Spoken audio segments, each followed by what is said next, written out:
Think you know dogs? Think again. There's a dog out there with 6 toes on each foot that can literally bend its head backwards until it touches its spine. There's another with a split nose that looks like it came straight out of a fantasy movie. And get this, there's a dog that doesn't bark, it sings. Like actually sings with pitch changes that sound like a whale. Today we're diving into the most bizarre, fascinating, and downright unbelievable dog breeds that 99% of people have never even heard of. We're talking about living fossils, ancient healers, and dogs so rare they make pandas look common. By the end of this video, you'll know about 5 incredible breeds that will completely change how you think about man's best friend. First up is a dog that seems like it was designed by someone who'd never seen a dog before. Meet the Norwegian Lundahun. And trust me, this little guy breaks every rule in the book. Picture this. You're on a remote Norwegian island trying to catch puffins on impossibly steep cliffs. Sounds dangerous, right? Well, centuries ago, Norwegians bred the perfect solution. The Lundahun has not 5, but 6 fully functional toes on each foot, complete with muscles and joints. These extra toes work like natural crampons, giving them incredible grip on slippery rocks. But wait, it gets weirder. This dog can fold its ears forward or backward to seal them shut, perfect for crawling into narrow puffin burrows without getting dirt in their ears. And here's the kicker. They can bend their head backwards along their spine until it literally touches their back. I'm not making this up.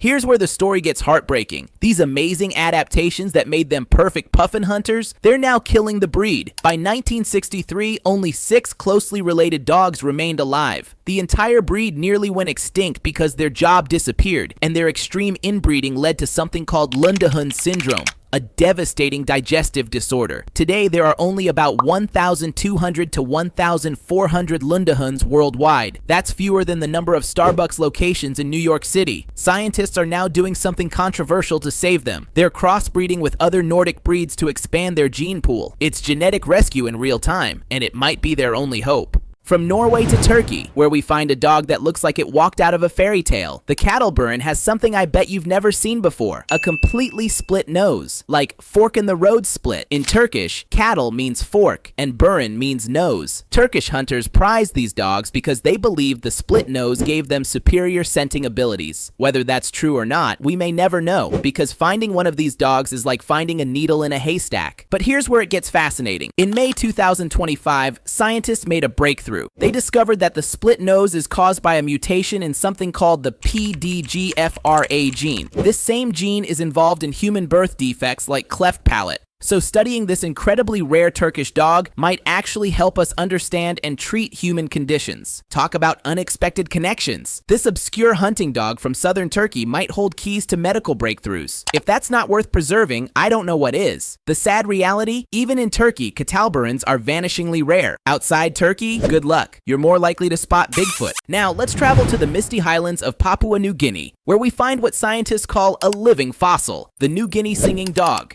These dogs don't bark like your golden retriever. They produce complex, modulated howls with dramatic pitch changes that sound eerily similar to humpback whale songs.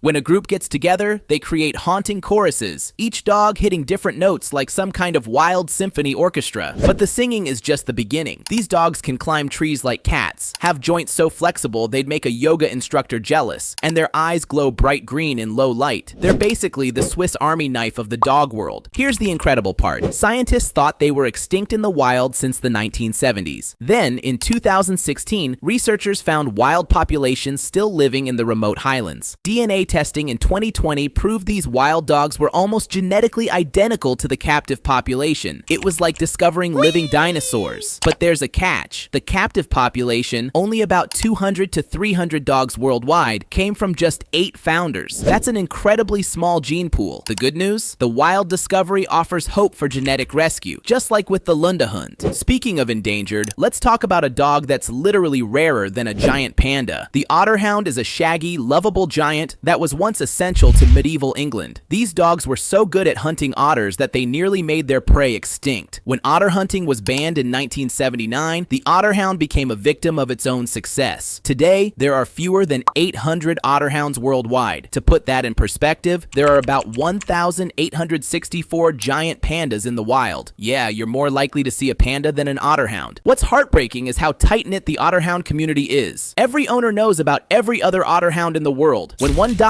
the entire global community mourns. It's like being part of an exclusive club you never wanted to join, one where membership is shrinking every year. Despite their hunting background, these dogs are gentle giants, often called clowns of the hound group, but their amiable nature can't save them from extinction. Only dedicated breeding programs and awareness can do that. Our final stop takes us to ancient Peru, where we meet a dog that was considered so special, the Incas believed it had healing powers. The Peruvian Inca Orchid is completely hairless, except for maybe a mohawk-like tuft on their head. Ancient Peruvians used these dogs as living hot water bottles, believing their warmth could treat arthritis and respiratory problems. While they don't actually run hotter than other dogs, without fur, you feel their body heat directly. It's like having a warm, loving heating pad that follows you around. But here's the thing about hairless dogs in modern times. They need sunscreen. Seriously, these dogs can get sunburned and even develop skin cancer. They need sweaters in cold weather and air conditioning in heat. They're basically the opposite of low maintenance. The Peruvian government considers them a national treasure, with laws protecting them. But outside Peru, they remain incredibly rare, with only an estimated 500 to 600 worldwide. So why should you care about these incredibly rare, sometimes difficult dogs? Because they represent something we're losing: genetic diversity that took thousands of years to develop. Each breed is like a library of unique traits and adaptations. When we lose them, we lose those libraries forever. The Lundahun's 6 toes, the Catalbaran's split nose, the singing dog's whale-like howls, these aren't just cool party tricks. They're solutions to specific problems, evolved over centuries. Some might even hold keys to medical breakthroughs we haven't discovered yet. But here's the good news. Awareness is the first step to conservation. Every view, every share, every conversation about these breeds increases their chances of survival. The dog world is so much weirder and more wonderful than most people realize. These breeds prove that evolution is the ultimate creative force. If this blew your mind like it did mine, smash that like button and let me know in the comments which breed surprised you the most. And hey, if you're ever lucky enough to meet one of these rare beauties in person, consider yourself incredibly fortunate. You've just witnessed a living piece of history.